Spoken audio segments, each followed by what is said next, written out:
but the most iconic thing in all of Riverside, hands down. What's up everybody, my name is Hosanna and sometimes I go by Hosey, and today we are moseying on over to the largest city outside of Los Angeles, Riverside, California. So let's see what it has to offer.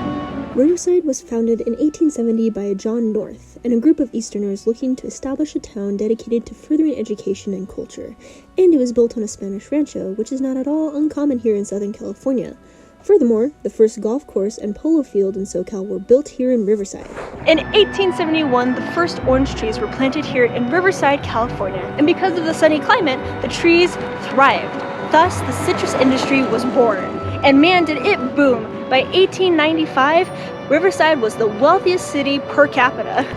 Nowadays, there are many locations that still retain Riverside's cultural roots and heritage. So let's check them out. Which is why it is imperative during your stay at Riverside to visit the Heritage House. This amazing Victorian home is owned by the Museum of Riverside, and it depicts what life would be like during the turn of the century. It's also become a symbol of the values, tastes, and lifestyle of those during the city's founding. So unfortunately, the house is not open today. They're only open Friday, Saturday, and Sunday from about 12 to 3:15. However, you can go on a tour completely free of cost, so you can see the amazing interior that this house has to offer. Okay, so just for the record, I've been driving in this city, and a lot of the streets are absolutely insane. Some of them just don't make any sense. So it's actually mind-boggling to me how people don't have as many fender benders as they could, because these streets are just insane. Look at this. When this town first started to become a booming city during the latter part of the 19th century, people needed some place to stay at, and the Mission Inn Hotel was that place. This hotel has welcomed many different U.S. presidents, including President Taft, Roosevelt, Reagan, Bush Jr., and not to mention social leaders like Booker T. Washington, Susan B. Anthony, Amelia Earhart, and Albert Einstein. And of course, many entertainers including Judy Garland, Betty Davis, Tom Hanks, and now me. In 1876, this hotel was actually a boarding house, and it fully became a hotel in the early 1900s. Now, in 1903, it expanded, and it actually incorporates some architectural features from over 20 California missions. Now, how much does it cost to stay at this luxurious hotel? Anywhere from $329 to $1,679, depending on how much you want to treat yourself, I guess. Who doesn't appreciate a little bit of luxury? And we gotta mention the spa as well.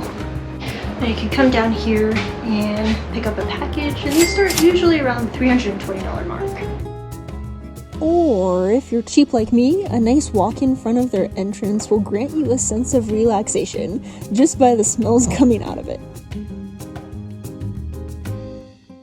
Now, rumor has it that there's actually some catacombs down here, and a fun fact, when my parents were about my age, there were secret passageways throughout the Mission, and kind of like that, where you had little mini doors all over the place, and they would be passages like emergency exits, I'm guessing for all the really high-profile people that stayed here. But it was fun because you would end up in a different part of the hotel versus over here. What's kind of unique and different about this particular historic landmark is it's high-profile, luxurious, and has some secret catacombs underneath it. Pretty cool. Later. Down the street from the Mission Inn is an art museum here.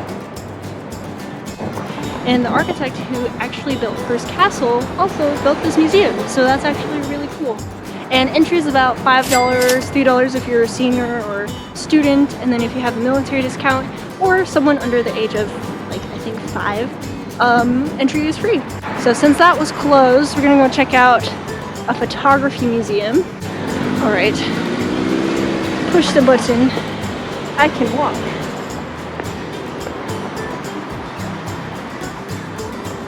Really cool. I like all of the Spanish-inspired architecture down here in SoCal because you get just this vibe that you're really in kind of what it used to be like when the Spanish colonized here. It's kind of cool. And then they left traces throughout SoCal of that history.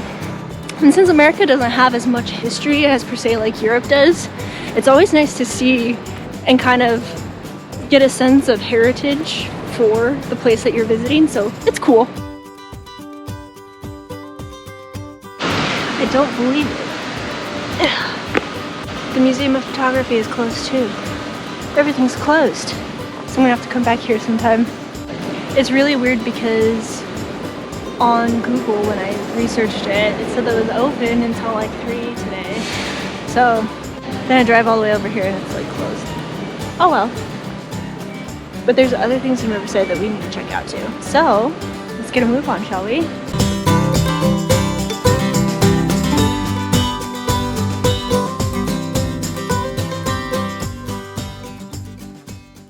And if you want a breath of fresh air, you can come up here to the UCR Botanic Gardens, where basically they have a variety of all sorts of different plants that a lot of people come to study, get closer with nature. And they have all of these hiking trails that you can go up that are pretty gnarly. All it costs is about $2 an hour for parking, and entry is completely free. Okay, this is the trail I'm hiking up. Whew. And the camera bag is super heavy. I didn't realize how many trails there are up here. You can really go for a while back here. I only have about half an hour before they close because during the early part of the week, so like Monday through Wednesday, they're open from 9 to about noon. And then the latter half of the week, they're open until 2. So I got here at 11:30, so I only got a half an hour to explore. But you can really spend some hours in here. It's pretty cool.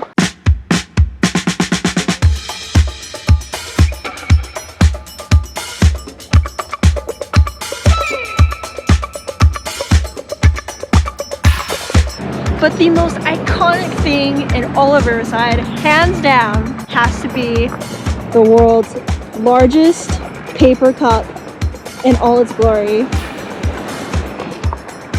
That is a big paper cup. Imagine if like there was a big giant that came and just like grabbed it and took it out of the ground.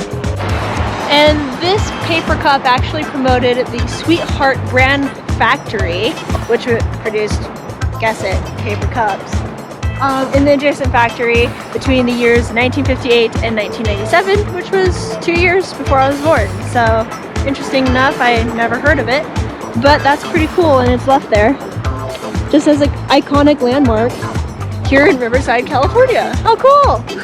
And that is my Riverside video for today. I hope you guys enjoyed and that it gave you a little bit of idea of what there is to do in Riverside, California.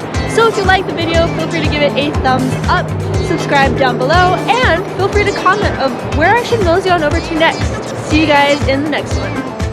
I forgot to shoot my thumbnail picture in front of the world's largest paper cup. Dang it. Very easy. Once you know how to dip out, don't forget. Yep.